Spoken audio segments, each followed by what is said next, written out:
You might imagine being a soldier in World War I meant glory and bravery, but in truth, stepping into the trenches was like stepping into hell itself. It is midnight. The sky above France is a heavy, dark canvas, smudged with clouds that hide the stars. Far beyond the horizon, a low rumble of artillery echoes like a storm that never passes. The sound comes and goes, not sharp, not close, but always there, always reminding you that war is waiting. Now, imagine yourself standing at the edge of the trench line. The wooden ladder beneath your boots creaks. The air is damp, almost wet, as though the night itself is soaked in rain. A faint smell of rot and smoke clings to everything. You take a slow breath, and the air tastes of damp earth, gunpowder, and something sour you cannot name.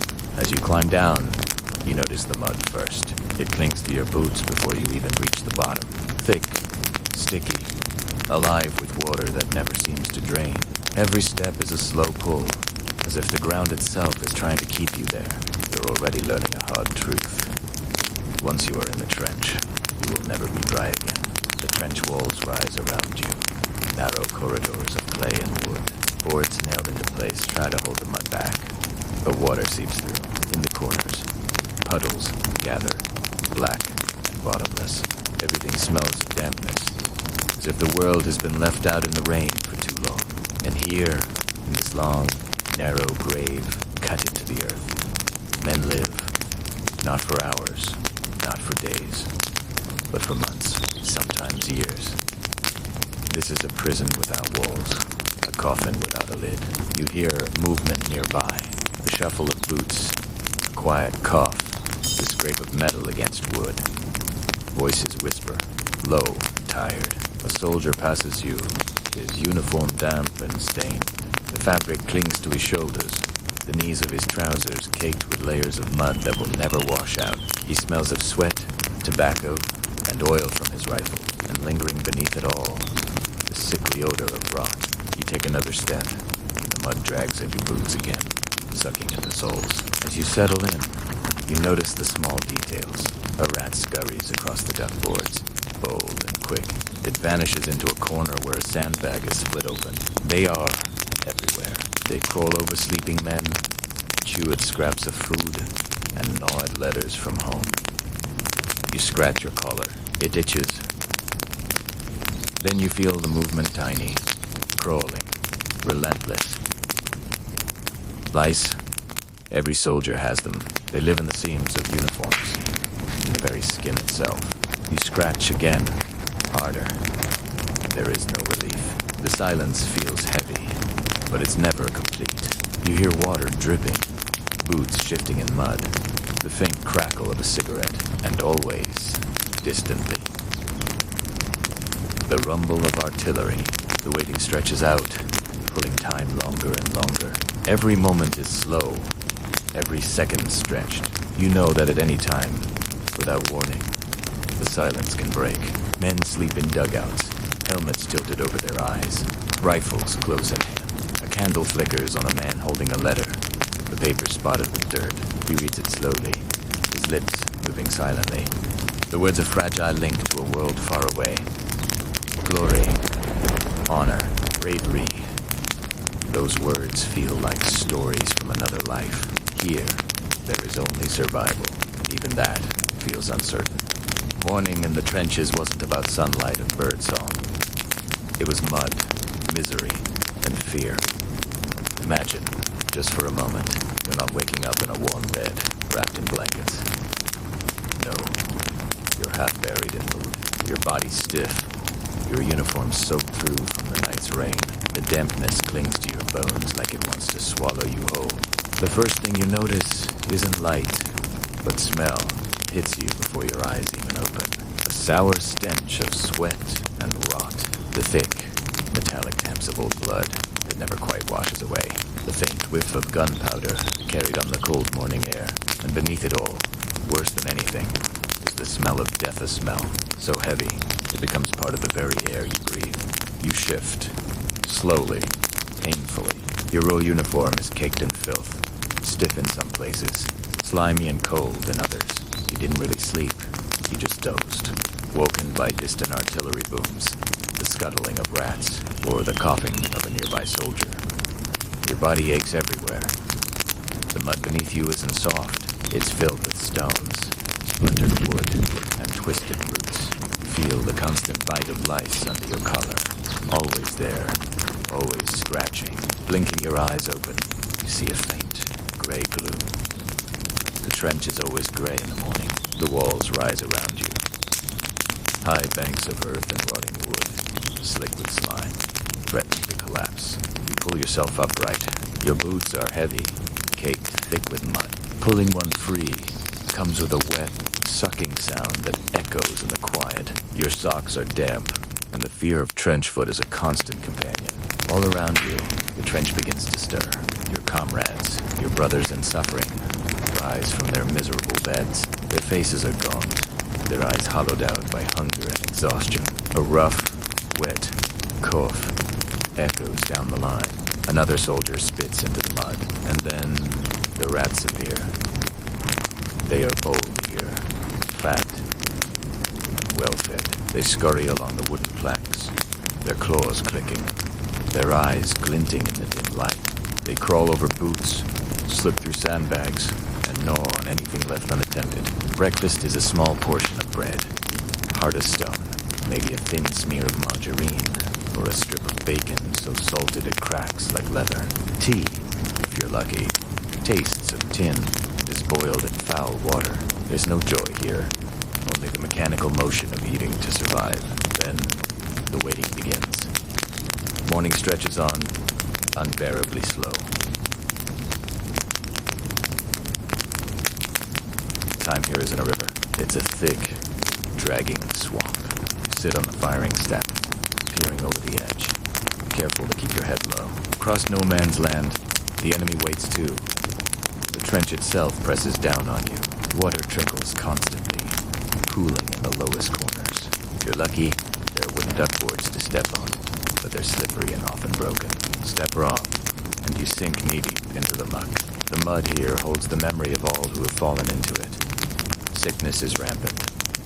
Colds become pneumonia. Cuts fester and rot. The lice are a crawling plague. Food is often spoiled, and water is scooped from shell holes filled with rain and mud. You drink it because you must, and all the while, you wait for the shells. An uneasy quiet can fall, but it's always broken by the rising scream of an incoming round, followed by an explosion that shakes the very earth. But the fear of gas is worse. It drifts, silently, a creeping cloud of yellow or green, the frantic cry of gas. Gas erupts into panic. Fumbling with your mask, praying you get it on in time. The memory of those who don't haunts you. So you sit, your nerves stretched tight as a wire. And when the guns are quiet, your mind wanders to home. 2 clean sheets, to a life you might never see again. The ache in your chest becomes worse than any wound. The long, miserable morning is only the prelude. The true horror of trench life begins when the whistles blow and men climb the ladders into no man's land. But that is a story for our next part. Somber, reflective music begins softly and fades into the background. The trenches shook, but not with a tread of marching boots. They shook with thunder the endless, gut-wrenching thunder of artillery. From the moment the first shell screamed across the horizon, the world itself seemed to tremble. The very ground beneath the soldiers' feet would heave and shudder, shaking mud and debris from the trench walls. A low, vibrating roar filled every corner of the earth, pressing against your ribs, rattling your teeth, and making the air itself feel alive with menace. Imagine standing there, shoulders hunched against a cold, mud-slicked wall, the dampness seeping through your uniform, the mud thick and heavy, clings to your boots, pulling at your every step. Your hands, raw and blackened with grime, instinctively clutch your helmet as the first barrage begins. The air vibrates, and every sound is amplified. The shells fall in a pattern that feels both random and cruelly deliberate. One lands hundreds of yards away, throwing up a geyser of earth. Another strikes just feet from your position, shaking the trench so violently you lose your footing. the walls trembling as if ready to collapse. The roar of each explosion is a physical blow, a constant battering that makes even the strongest nerves quiver. And then you hear the cry snot. Just of the wounded, but of pure terror. The soldier beside you grips his rifle, his knuckles white through the grime. You can hear your own heartbeat pounding in your ears, a frantic drumbeat against the symphony of destruction. Princess Chow's death has no warning. It comes invisibly, yet with absolute certainty. You watch as a man a few paces away is buried under a cascade of mud from a collapsing wall. His frantic scream is swallowed instantly by the earth. Another man, just as soaked, just as grimy, survives untouched. It's a cruel lottery, with no logic, no fairness. The knowledge that the next shell might claim you settles like a lead weight in your chest. And the shrapnel, always the shrapnel. Jagged pieces of hot metal streak across the air, whistling, screaming, hissing. Soldiers duck instinctively, but its flight is random, and the walls of mud offer no real protection. Mudslides are a constant threat. Walls collapse under the bombardment, burying men alive. Comrades dig frantically, hands raw and bleeding, driven by a desperate need to find a friend, to find life, to find air. There's no dignity in it, only the raw, urgent need to breathe. But even when the shelling pauses, the silence is worse. In the sudden quiet, your mind fills in its own horrors. Your ears ring from the constant thunder. Some men are rendered mute by shock, their eyes wide but unseeing. Others shake uncontrollably, their bodies prisoners of a terror that is now turned inward. This is shell shock, beginning its insidious work. The trembling, the vacant stares, the nightmares that intrude even in the daylight. These are the invisible wounds no bandage can heal. Letters from home feel like they're from another universe, a world that's no longer real. Just when you think you have a moment's peace, a new fear emerges. Not the random death from a shell, but the sharp, piercing sound of a whistle. The whistle that signals a charge. The order to go over the top, to leave the relative safety of the trench, and step into the open, unrelenting slaughter of no man's land. For the soldiers in the mud, the end of one nightmare was simply the beginning of another. Thank you for watching. The experiences of these soldiers should never be forgotten. The trenches shook not with footsteps, but with thunder. The endless thunder of artillery. It begins as a low growl, almost like distant thunder rolling across a stormy sky. At first, it's just a murmur, a faint vibration under your boots, like the earth itself clearing its throat. But soon, it grows. The growl becomes a roar, the roar becomes a crash, and the crash becomes a storm. Artillery, the weapon that defined the Great War. The shells come not in dozens, but in thousands, fired from cannons hidden miles away, unseen but always heard. Each one tears through the air with a rising scream, a long, metallic whistle that seems to claw at the inside of your ears. The sound grows higher, sharper, faster, till it feels as though it will split your skull in two, and then, in an instant, it ends with a thunderclap that shakes your very bones. The ground heaves beneath you, the trench walls tremble, crumbling into clumps of wet earth that tumble into the mud. Helmets rattle. Tin cups clink together. And then, men clutch their rifles, their rosaries, anything to hold on to as the storm rages overhead. The sky flashes not with lightning, but with fire. Explosions blossom in jagged bursts. Orange against the gray. The air is thick, choking with the acrid stench of cordite, sulfur, and smoke. Inside the trench, you press yourself against the wall, trying to make yourself small, invisible, but there's no safety here. Shells don't choose their target. They fall where they will. A man beside you shouts something, but his words vanish in the roar. Another covers his head with both arms, rocking back and forth, muttering prayers too fast to understand. Every face is pale, every hand trembling. You tell yourself to breathe, but each breath tastes of ash and fear. Then it happens. A shell lands close. Too close. The explosion rips the ground apart, showering you with mud and stones. The trench wall collapses in a cascade of earth. Swallowing a soldier whole, you hear his muffled cry. As he disappears, arms thrashing, men leap forward, clawing at the dirt with bare hands. But the earth is heavy, unyielding. His cries grow fainter, weaker, until at last they stop. Silence. Where once there was life, you stare at the mound of fresh earth, heart pounding, and realize with horror, it could have been you. The bombardment doesn't stop after minutes or hours. Sometimes it lasts 4 days. Imagine it 3, 4, even a week of thunder without pause. Day and night are no longer real. There is no dawn, no dusk, only the gray glow of fires. Time dissolves into chaos. Every moment is consumed by the same rhythm. Whistle, scream, crash, ober and ober until the sound feels like it has carved itself into your bones. In this rhythm, men begin to change. Some pray, clutching rosaries so tight the beads cut into their palms. Others curse, shouting at the sky. Many just withdraw into silence.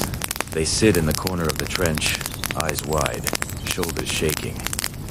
Their mouths hang open, but no words come out. The blast has stolen their voices, their sanity.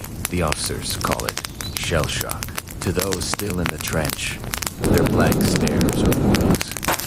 Proof of what the guns can do to the mind. If the explosion doesn't kill you, the shrapnel might. Iron splinters, jagged and sharp, spinning faster than the eye can follow. They cut through the air with a hiss, slicing through uniforms, skin, and bone. You never see them coming. One man collapses with his throat open. Another has no face left at all. The cruelest part is not the death it brings, but the way it leaves others alive, half buried, half torn, crying out for help in voices that haunt you long after the barrage has ended. And then, it stops. Suddenly, without warning, the thunder fades. The whistles fall silent. The ground grows still, and the silence is worse than the noise. Your ears ring, your body trembles, but the absence of sound is crushing, unnatural. You wait, tense, certain the next shell is coming. Every second of silence is a question. Is this the end, or is this the beginning? And then, from somewhere down the trench, you hear it. A shrill whistle. Not from the shells, from your own officers. The order you have dreaded all along. The command to go over the top, to climb the ladders, leave the fragile safety of mud and earth, and step into the wasteland of no man's land, where machine guns wait. Because the thunder was only the beginning, the true nightmare begins now. Thank you for watching this deep dive into one of history's most harrowing experiences. If you found this content meaningful, please consider liking this video and subscribing for more stories from the past. Stay curious. Victory on the battlefield didn't fill stomachs, nor did it heal wounds. For the soldiers in the trenches, when the guns fell silent, other enemies only grew louder. The growl of an empty stomach, the rasp of a dry throat, the cough that spread through the dugout like a whisper of death. War wasn't just about bullets and shells. It was a slow, agonizing battle against hunger and disease. Meals were supposed to arrive daily, but what came, if it came at all, was barely survival pressed into a tin. Hard biscuits that had to be hammered against a wall to break. Bread spotted with mold, its crust soft with age. A ladle of watery soup, thin as rainwater, with a few floating specks of mystery meat. When hunger digs deep enough, a person will eat anything. Soldiers gnawed those biscuits until their teeth ached. They tore off the moldy parts of the bread, or sometimes just swallowed them whole. And when rations didn't arrive, swallowed by the mud or blown apart by shells, the men went to sleep hungry and woke up hungrier. They ate, crouching in the mud, helmet balanced on their knees, scooping food from a dented tin. The stench of rot filled the air, and every bite carried the taste of grit and filth. Then came the rats. These weren't city rats. They were blood swollen from feeding on corpses, and bold enough to run across a man's chest as he slept. They were the size of cats. People swore, and they fought for every scrap of food. Soldiers woke to find their rations shredded, devoured in the night. Men, starving, were forced to share their miserable meals with creatures that never went hungry. Hunger hollows you out. It drew shadows under the men's eyes and sharpened their cheekbones. Some would talk for hours about food from their childhood, bread warm from the oven. Rich stews their voices soft and dreamy. Others begged them to stop, because the memories hurt more than they comforted. Hunger plays cruel tricks on the mind, promising relief, but delivering only despair. And where hunger weakened the body, disease crept in. Dysentery was the quiet killer, spreading through contaminated water, leaving men doubled over in agony. Then there was trench foot, slow routing of flesh from standing too long in cold, wet boots. First, the skin turned pale and numb. Then it blistered. Then it blackened and fell away. Often, the only cure was amputation. Field hospitals were scenes of horror in canvas tents, thick with the smell of blood and iodine. Doctors worked frantically. Anesthetics were scarce. Many men endured. The surgeons saw wide awake, biting down on a leather strap as their limb was removed. The sound of the saw cutting through bone is a sound no one ever forgets. Bandages were washed and reused, spreading infection from one man to the next. Outside, the bodies of the dead were piled high, waiting for mass graves. The line between hospital and graveyard simply disappeared. Victory in battle meant nothing here. Hunger, disease, and untreated wounds claimed more soldiers than bullets ever could. The body was broken slowly, drained day by day, until only a shadow remained of the man who had marched proudly to war. And yet, even beyond the agony of the body, another enemy was waiting, one that no scalpel could cut away, and no bandage could protect. The enemy within the mind itself.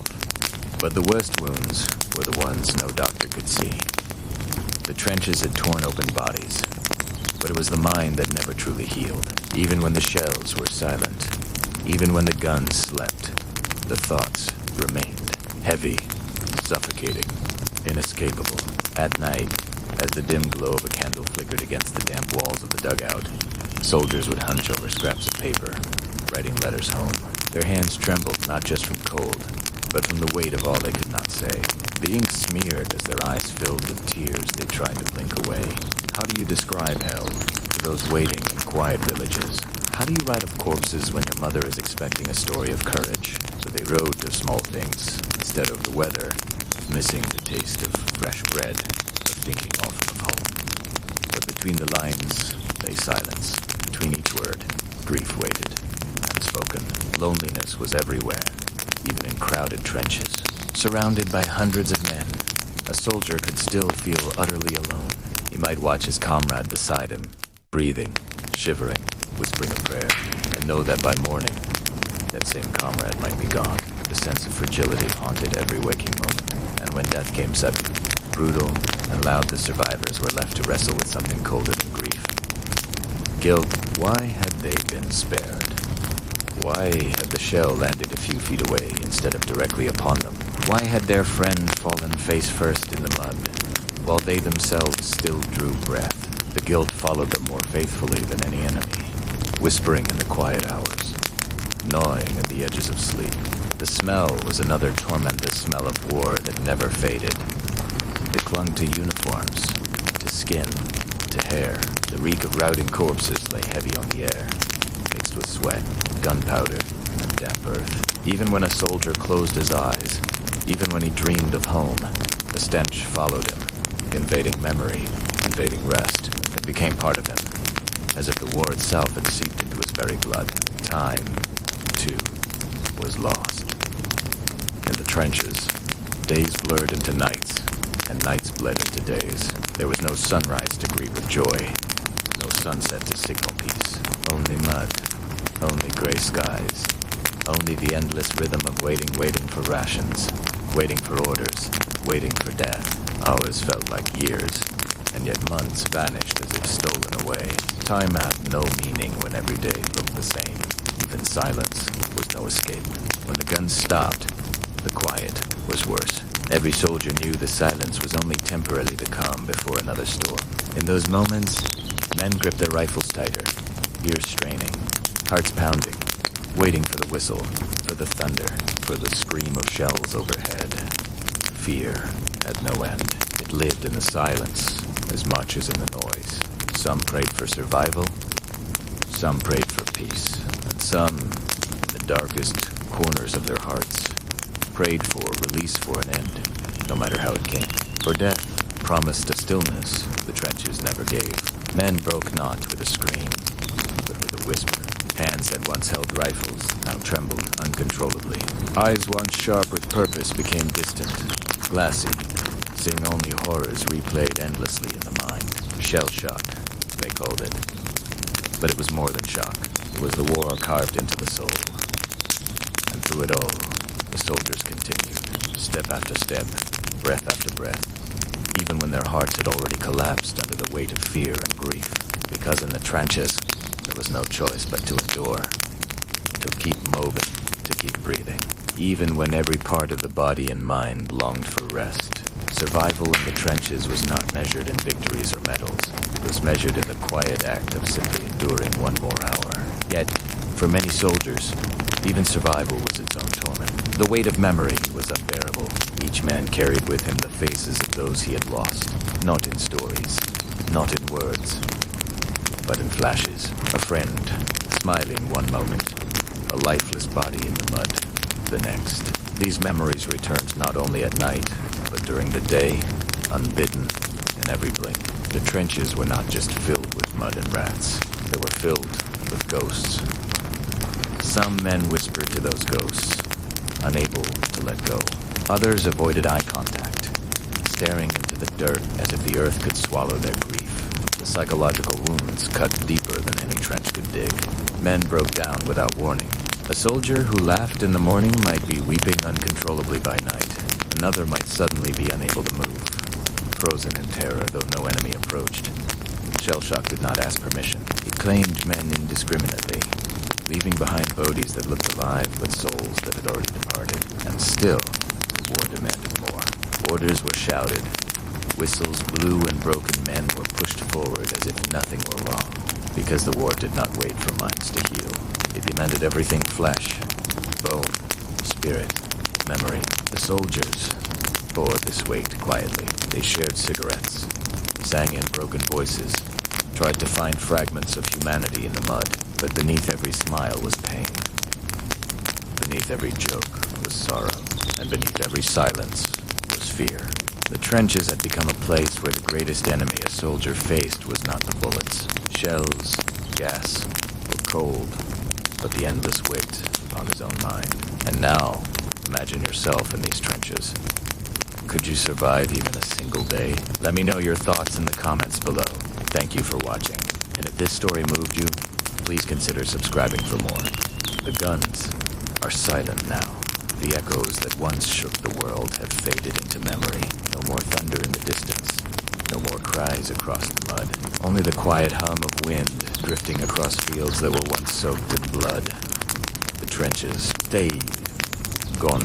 The walls of mud and sandbags have melted back into the earth. What remains are soft hills, green again, dotted with wildflowers that rise where men once fell. The rats are gone. The barbed wire rusted away. And the world after so much pain has learned to breathe again. Life as a soldier in the Great War was not the glory the posters promised. It wasn't honor or heroism or adventure. It was hunger, fear, disease, and exhaustion. It was a test of what the human soul could endure before breaking. And yet, they endured it through every shell, every nightmare, every sleepless night they endured. Close your eyes for a moment and picture it. The trenches fading like mist at dawn. Soldiers, young and old, walking slowly across the fields that once held their pain. Their faces are tired, their bodies frail, but there is something in their eyes of smoke, flickering light, that survived even when the world around them did not. The will to keep moving forward. Their sacrifice shaped everything that came after. Every act of peace, every treaty, every quiet field of remembrance, all born from their suffering. The roads we walk today, the skies we travel, the lives we live freely, they all trace back to those muddy, broken trenches. They fought not for conquest, but for survival, for the man beside them, for the hope that someday there would be no need for another war like this again. And though a century has passed, the echoes remain, not as thunder now, but as whispers, in the wind that moves through the poppies, in the names carved into stone at forgotten memorials, in the stories told to grandchildren of bravery and endurance. So as we leave the trenches behind tonight, let us not remember only the horror, but the humanity that endured within it. Let's honor the laughter that somehow survived the shellfire, the friendships born in the darkest hours, the songs sung softly under a gray sky. These were the threads that held men together when everything else had fallen apart. Imagine the battlefield one more time, but not as a place of death, as a place of peace. The mud has dried, the rain has stopped, the smoke has lifted, and the world Kiate at last breathes again. Birds return to the air. A soft, golden light spreads across the horizon, touching the crosses that stand in long, silent rows. Each one marks a story. Each one a name. Each one a life that endured what words can scarcely describe. And as you listen, you can almost hear the faint murmur of peace settling over everything. The stillness after the storm. War reveals what humanity can destroy.